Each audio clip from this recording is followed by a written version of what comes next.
Hey, welcome back to another episode of The Red Pill versus the Blue Pill.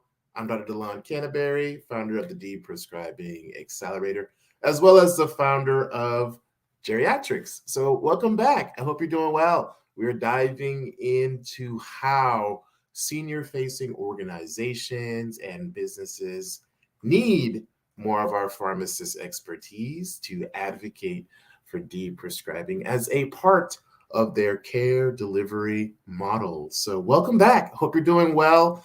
Today has been pretty phenomenal. I've met some really pivotal people today who focus on advocating for caregivers, advocating for deprescribing, advocating for seniors. I met the CEO of caregiver.com today, Mike Aidsaoun, and he literally has an 11 million person wide network where he is advocating for, of course, resources for caregivers. And in all his years as being a CEO for caregiving.com, he has never met a pharmacist talking about the issue at hand, which is medication overprescribing. And the fact that, again, there is such a wide need for our services, again, tells me how much opportunity there is out there for people who want to serve in the geriatric or senior space and want to roll out deprescribing as a potential service. So, in his time of having a well-received, not magazine, but just referral source and point of contact for millions of people in the US, there has been yet to have a pharmacist talk about overprescribing.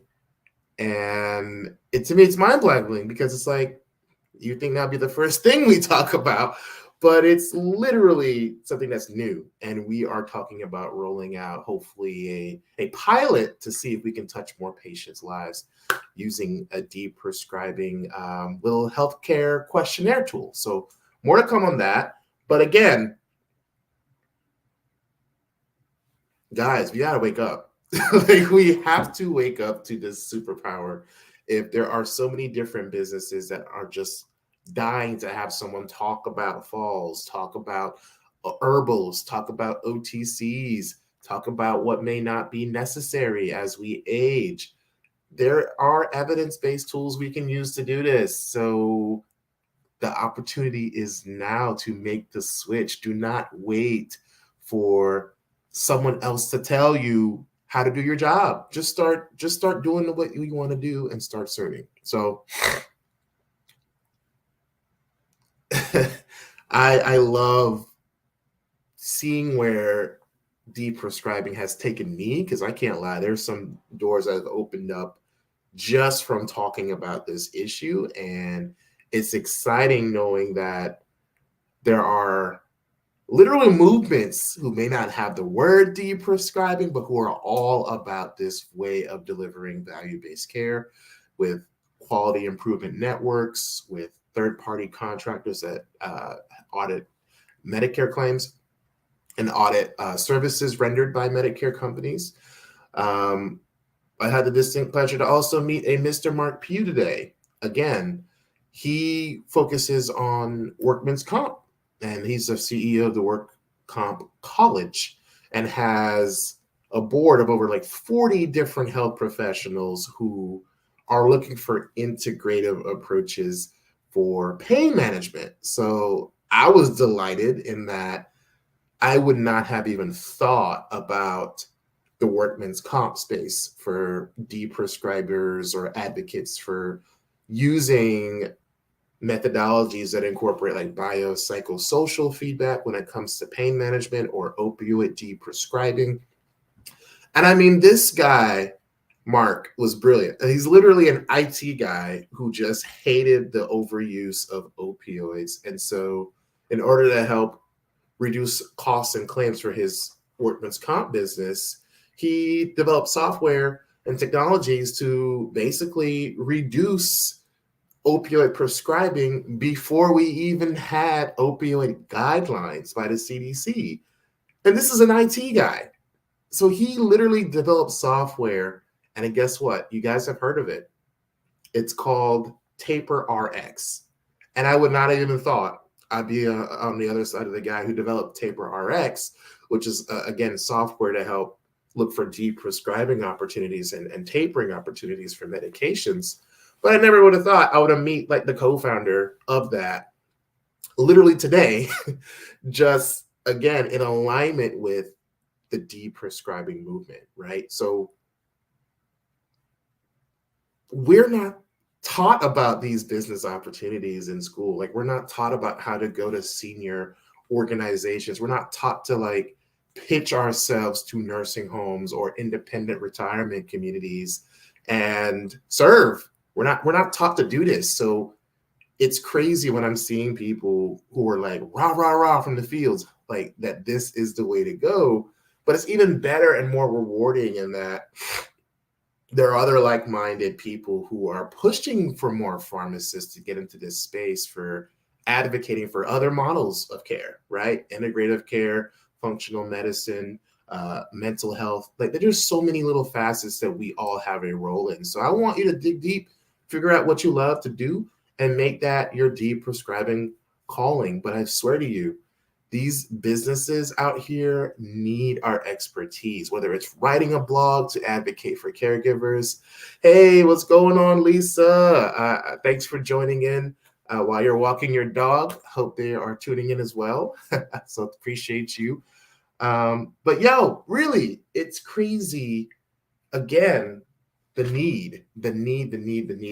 So guys, I can't service all of these businesses myself. I need people who have the same passion and see the opportunity that, hey, you can do this literally now.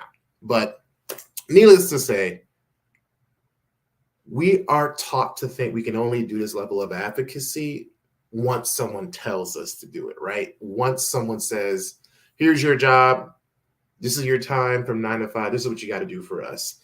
And I want us as pharmacists to get out of this mindset and start just doing the hell what we want and making it your own little baby and making it your deprescribing story, making it your passion project, but aligning it with, again, the why that brought you to pharmacy to begin with.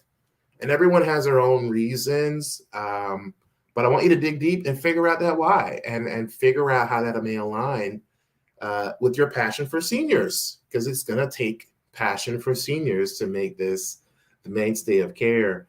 So again, the mindset shift is one of the first things that we need to start taking in owning our greatness and owning what we do.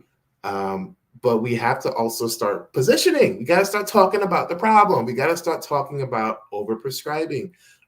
We got to talk about this health system that doesn't incentivize deprescribing. And there are ways we can use billable services to get this done.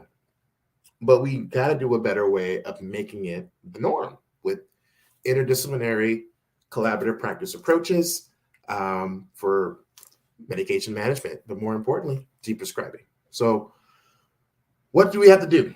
Guys, you don't have to have 8 to 10 more years of medical schooling or pharmacy schooling to be like a deprescribing advocate. You don't have to work in a long-term care facility. It damn sure helps to have a geriatric training, but it is not required for you to be that advocate that I think we are all missing or have out of alignment with our core principles as pharmacists. You got to have all these credentials. You don't have to do all these trainings. You barely have to be a pharmacist, but you do have to have an understanding of the drugs, and you have to know how they can potentially cause harm. We don't have to spend all this money hiring and contracting out a 6-figure person to make this happen. Like, you can literally get this done yourself, and you can integrate into healthcare systems that need our expertise, right? Again, we mentioned workman's comp today. We mentioned caregiver.com, which I had an amazing call with today with Mike. And they need, again, people talking about this. So we are already in the work of developing maybe some short mini courses on basically patient-specific understanding of how to advocate against overprescribing. Am I on more than 5 or 7 meds? Like, are there any things that may have changed in the dosing of my current or recent medication changes in my loved one? Have there been any more falls, any side effects, any genetic implications, any pharmacogenomic markers that may be affecting their care? So we, again, are taught to operate from someone else's guidelines, right? You got the pun in that, right? You got the pun there. Yeah, you got that. We're not going to just operate off of someone else's guidelines. We all have a mission that's personal, and we need to get in touch with that personal drive that brought us to the field to begin with.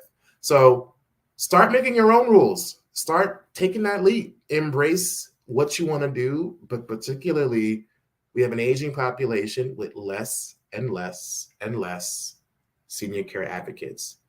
We have less and less deprescribers. We have less and less geriatricians. We have less and less senior living consultants. We have less and less beds for our own seniors to be able to age gracefully at home or independent in a community setting. We have less and less things for caregivers and for our senior patients. And if they are one of the highest growing populations in our country, then why the hell aren't we talking about the problem? Unified, like, why aren't we all talking about this? And we all have roles to play, but we need health systems to be talking about this. We need schools talking about this. We need our future doctors and future prescribers talking about this elephant in the room. So deprescribing is a team-based effort, okay? I don't care who you are or how awesome you are at med reviews. Nothing happens without the team. Nothing happens without you educating the patient or the caregiver or the provider or the care navigator, right? Nothing happens if we aren't doing it together. So we have to get out of this siloed mindset and into this team-based mindset. And so with our course, we literally teach interprofessional models where they roll out and pilot deprescribing initiatives in nursing homes to community pharmacies to just educational workshops. There are many angles you can use for this, but it starts with your why. It starts with how are you going to serve and how you're going to show up to advocate for it. And unfortunately, again, there's still some educating around what the heck we even do as pharmacists. Not everyone thinks that, pharmacists can be this level of advocate or service provider within the consultant space, but we all have gifts as consultants. You are already a PharmD, so let's stop looking for more excuses to not take action. Let's stop wasting for more case studies and data for my patient cohort to suddenly take the lead. Like, you already do it, man. You already do it, own it, and then put yourself in front of people that need to hear what you have to say. So we gotta get out of our reactive mentality with healthcare. We have to get out of this reactiveness and invest into preventative services, invest into holistic just deprescribing services. We have to stop feeling powerless because, I'm just an XYZ. Like, stop with the excuses, all right? Stop with the excuses of I'm just a social worker, I'm just a nurse, I'm just this, and I don't want to rock the boat. Like, no, this is what people want us to do. I mean, I talk to countless nurses, countless wellness directors, countless nursing home directors who deal with the very same issue. Is we see the issue, we don't want to touch it because it's not our place. Well, we're no longer using that cop-out and just letting things snowball into worse and worse issues. We as pharmacists can position ourselves to literally save lives. And when you're able to show insurers that you're reducing falls, or you're hitting some of those HEDIS metrics, or you're reducing readmission rates, you're reducing hospitalization rates, all of those metrics are quantifiable and can be monetized. Whether it's through the value-based end, and guess what? The insurers are catching on. The insurers like Blue Cross Blue Shield, Anthem, and United Healthcare, they want more of this concierge approach. See, we're just a couple months behind the next rollout of new metrics that these insurers are looking to boost up patient satisfaction to a 30% reimbursement rate now. So when they start talking about these reimbursement rates, they're going to want people who give the warm, fuzzy, holistic, integrative, progressive, cost-saving approaches that deprescribing encompasses. And this is the money language that these health insurers are looking to capitalize on. They're looking for us as experts. And let's be real here. What we're doing is consulting policy change. What we're doing is advocating for changes in just the way things are done. All right. That doesn't require a license or a degree. That takes a little bit of education and a little bit of passion and care to make that happen. So we got to stop seeing ourselves as just pharmacists. We are literally deprescribers. That's no pharmacist is like, well, yeah, I want you on all these meds. Like no one willingly says that. We always want people on the least amount of meds. So let's use our superpower. That's all I'm saying. So let's get out of this reactive versus proactive mindset. Let's stop feeling powerless in how we advocate and how we show up for our seniors. And let's start bringing this knowledge base to the people in most need. Talk to your local senior center for life. Talk to your local SHIP site. Talk to your local nursing home.